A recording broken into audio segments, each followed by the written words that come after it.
ఏ ఆకాంక్షల కోసమైతే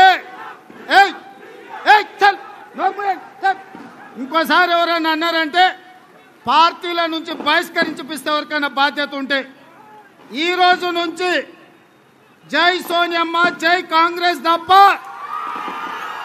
ఏదన్నా వ్యక్తిగతంగా నినాదాలు ఇచ్చిండ్రంటే వాళ్ళెవ్వరు కాంగ్రెస్ పార్టీలు ఉండరు. కాంగ్రెస్ పార్టీ సమిష్టి నిర్ణయాలతో సమిష్టి పోరాటాలతో సమిష్టిగా అధికారాన్ని చేజిక్కించుకొని 4 కోట్ల ప్రజల ఆకాంక్ష మేరకు పనిచేయడానికే శ్రీమతి సోనియా గాంధీ గారు నాకు ఈ బాధ్యత ఇచ్చిండ్రు.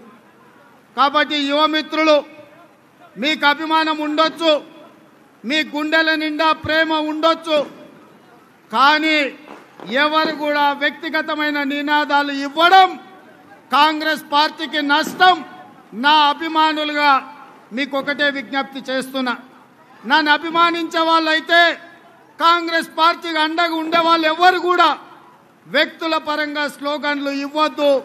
ఈ వేదిక మీద నుంచి సవినయంగా కాంగ్రెస్ పార్టీ కుటుంబ సభ్యులకు నేను విజ్ఞప్తి చేస్తున్నా.